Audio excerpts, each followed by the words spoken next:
Hello friends, నేను రాజు గారు. బంధాలు బంధుత్వాల కన్నా రాజకీయాలు గొప్పవా అంటే, ముద్రగడ పద్మనాభం గారి కూతురు తన కన్న తండ్రిని చూసుకోలేని ఒక దౌర్భాగ్య పరిస్థితుల్లో ఆమె పరిస్థితి వల్ల ముద్రగడ పద్మనాభం గారు ఒక కాపు నాయకుడు, మాజీ మంత్రి. 1989 నుంచి వరుసగా 4 సార్లు ఎమ్మెల్యేగా గెలిచారు. అదేవిధంగా చూస్తే ఆయన మర్రి చెన్నారెడ్డి గారి మంత్రివర్గంలో పనిచేశారు. నందమూరి తారక రామారావు గారి మంత్రివర్గంలో పనిచేశారు ఆయన. అలాంటి వ్యక్తి ఒకసారి వైఎస్ రాజశేఖర రెడ్డి గారిని నమ్ముకొని భంగపడ్డాడు. ఆ తర్వాత వైఎస్ జగన్మోహన్ రెడ్డి గారిని నమ్ముకొని ఆఖరికి తన పేరు ముద్రగడ పద్మనాభం అయితే ముద్రగడ పద్మనాభ రెడ్డిగా మార్చుకోవాల్సిన పరిస్థితికి వచ్చింది. దానికి కారణం పవన్ కళ్యాణ్ గారు పిఠాపురం నుంచి గెలిస్తే తన పేరు మార్చుకుంటానని చెప్పి ముద్రగడ పద్మనాభ రెడ్డిగా మార్చుకుంటానని చెప్పి పవన్ కళ్యాణ్ గారి ఓటమి కోసం, పిఠాపురంలో పవన్ కళ్యాణ్ గారిని ఓడించడం కోసం వీధి వీధి తిరిగి ఆఖరికి పవన్ కళ్యాణ్ గారు గెలిచిన తర్వాత చెప్పినట్లుగానే తన పేరును ముద్రగడ పద్మనాభం నుంచి, అంటే కాపు కులస్తుడైనటువంటి ముద్రగడ పద్మనాభం గారు తన పేరు ముద్రగడ పద్మనాభ రెడ్డిగా మార్చుకున్నారు. ఆ తర్వాత అతను మానసికంగా చాలా కుంగిపోయాడు. అలాగే అనారోగ్య బారిన పడి చనిపోయాడు. అయితే తన కూతురు క్రాంతి జనసేన పార్టీలో చేరారు. తన తండ్రి జనసేన పార్టీలో చేరుతానని చెప్పాడు. పవన్ కళ్యాణ్ గారు మనుషుల్ని తన ఇంటికి పంపించారు. నేను పవన్ కళ్యాణ్ గారి జనసేన పార్టీలో చేరడానికి సిద్ధంగా ఉన్నానని చెప్పారు. ఏమైందో ఏమో ఆఖరి నిమిషంలో పవన్ కళ్యాణ్ గారు మా ఇంటికి వస్తేనే నేను జనసేన పార్టీలో చేరుతానన్నారు. ఆ తర్వాత జరిగిన కొన్ని రాజకీయాల వల్ల ఆయన జనసేన పార్టీలో చేరలేదు. ఆ తర్వాత పవన్ కళ్యాణ్ గారిని ఉద్దేశించి విమర్శిస్తూ ఒక బహిరంగ లేఖ కూడా రాశారు. ఆ తర్వాత ముద్రగడ పద్మనాభం గారి కూతురు క్రాంతి తన తండ్రిని విభేదించి 2024 ఎన్నికల సమయంలో జనసేన పార్టీలో చేరారు. ఇక అప్పటి నుంచి తండ్రి కూతుళ్ళ మధ్యన ఆ బంధం ఆల్మోస్ట్ కట్ అయిపోయింది. ఇక తన తండ్రి అనారోగ్యం బారిన పడినప్పుడు కూడా ఆమె ఒక ట్వీట్ చేశారు. తన తండ్రిని రాజకీయంగా వాడుకున్నారు వైఎస్ఆర్సీపీ వాళ్ళు. తన తండ్రి ఇవాళ చావు బ్రతుకు మధ్యన కొట్టుమిట్టాడుతుంటే కనీసం జగన్మోహన్ రెడ్డి ఒక ఫోన్ కూడా చేయలేదు. కనీసం తన ఇంటికి వచ్చి చూడ్డానికి కూడా రాలేదు. ఇదేనా జగన్మోహన్ రెడ్డి అందరిని వాడుకున్నట్టు మా నాన్నని కూడా వాడుకున్నాడు.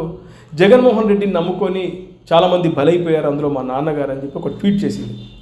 ఆ తర్వాత నిన్న ముద్రగడ పద్మనాభం గారు చనిపోయిన తర్వాత ఈ క్రాంతి గారు తన తండ్రిని చూడడానికి వెళ్తే అక్కడ వైఎస్ఆర్సీపీకి సంబంధించినటువంటి కార్యకర్తలు, నాయకులు, అదేవిధంగా కొంతమంది కాపు సామాజిక వర్గానికి సంబంధించిన నాయకులు, వైఎస్ఆర్సీపీలో ఉన్నవాళ్ళు అందరూ go back Kranti, go back Kranti అని చెప్పి పెద్ద ఎత్తున నినాదాలు చేయడం, అలాగే తన తండ్రిని కడసారి చూసుకోవడానికి ఇంటికి వస్తే సొంత కూతురు ఇంటికి వస్తే ఆమెను ఇంట్లోకి రానివ్వకుండా బయట నుంచి బయటకి గెంటేయించారు. పోలీసులతో చెప్పి మరీ ఆమెను బయటకు పంపించారు. ఆ తర్వాత ఆమె పరిస్థితి టీవీలో తన తండ్రిని చూసి ఎలా ఏడుస్తుందో ఒక్కసారి ఆ వీడియో ప్లే చేస్తాను. నిజంగా ఎంత బాధగా ఉందంటే, కన్న తండ్రి, ఒక కూతురు తన తండ్రిని చూసుకోలేని ఒక దౌర్భాగ్యమైనటువంటి పరిస్థితి. దీని వెనకాల రాజకీయం, చిల్లర రాజకీయం. నేను ఇందాక చెప్పినట్టు బంధాలు బంధుత్వాల కన్నా రాజకీయాలు గొప్పవా అంటే, ఇవన్నీ చూసిన తర్వాత నిజంగా రాజకీయాలు గొప్పవేమో అనిపిస్తూ ఉంది. ఒకసారి ప్లే చేస్తా చూడండి.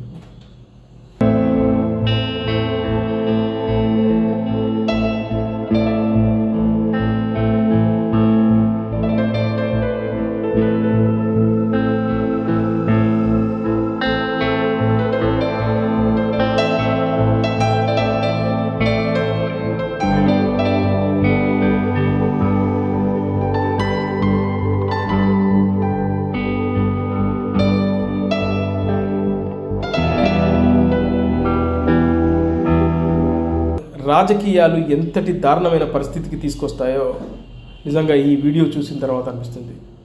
తండ్రి కూతుళ్ళ మధ్యన బంధాన్ని కట్ చేశాయి. తన తండ్రిని ఆఖరి చూపు చూసుకుందామని వచ్చిన కూతుర్ని కూడా పరాయి వాళ్ళు, ఆమెకు వాళ్లకు ఎలాంటి రక్త సంబంధం లేదు. అలాంటి వాళ్ళే ఆమెను తన తండ్రి ఇంట్లోకి రానివ్వకుండా, తన తండ్రిని చూడనివ్వకుండా చేసి గో బ్యాక్ అంటూ ఆమెను బయటకు పంపించారు. ఇంత నీచంగా ఉంటాయా రాజకీయాలు? దేనికి దానికే ఉంటుంది. ఇవాళ ఎన్ని కుటుంబాలు లేవు? తండ్రి ఒక రాజకీయ పార్టీలో, తల్లి ఒక రాజకీయ పార్టీలో, అదేవిధంగా మిగతా ఫ్యామిలీ మెంబర్స్ ఇంకో పార్టీలో ఉన్న కుటుంబాలను ఎన్నో చూసాం. తండ్రి కాంగ్రెస్లో ఉంటే కొడుకు తెలుగుదేశం పార్టీలో ఉన్న సందర్భాలు ఉన్నాయి. కానీ వాళ్ళ మధ్యన ఆ బాంధవ్యం కట్టుకోలేదు. కానీ ఇదేంటో నిజంగా పాపం ఆమెను ఇంట్లోకి కూడా రానివ్వలేని దౌర్భాగ్య పరిస్థితి. ఇంత నీచానికి ఒడిగడతారా? నిజంగా పాపం అనిపించట్లేదా? సొంత కూతుర్ని కూడా తన తండ్రిని ఆఖరిసారి చూపు చూసుకొనివ్వని నీచమైన పరిస్థితిలోకి తీసుకొస్తారా? ఇంత దుర్మార్గంగా వ్యవహరిస్తారా? ఇవాళ చాలామంది నెటిజన్లు ఈ వీడియో కింద కామెంట్లు పెడతా ఉన్నారు. నిజంగా మీరు నాశనం అయిపోతారని చెప్పేసి కూడా కొంతమంది తిడుతూ ఉంటే ఎందుకు ఇంత దౌర్భాగ్యమైన పరిస్థితిలోకి జారిపోయారు? ఇంత నీచంగా ఉంటాయా రాజకీయాలు? ఒక తండ్రి కూతుల మధ్య ఉన్నటువంటి ఒక సంబంధాన్ని కట్ చేస్తారా? సొంత కూతుర్ని ఇంటికి రానివ్వరా? ఆఖరి చూపు కూడా చూడనివ్వరా? ఆమె ఆ టీవీ దగ్గర తన తండ్రిని చూస్తూ ఎంత బాధపడుతుంది. ఇవేనా రాజకీయాలంటే? నిజంగా చాలా ఆవేదనగా ఉంది. దేనికి దానికే ఉండాలి. రాజకీయాలే, బంధుత్వాలే.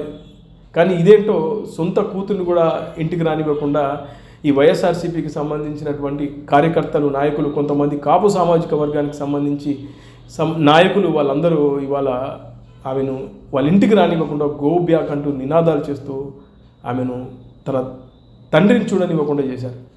ఇంత నీచంగా ఉంటాయా రాజకీయాలంటే? అవును, ఉంటాయి. ఇంత నీచంగానే ఉంటాయి అనేది ఈ వీడియో చూసిన తర్వాత మనకు అర్థమైపోతుంది.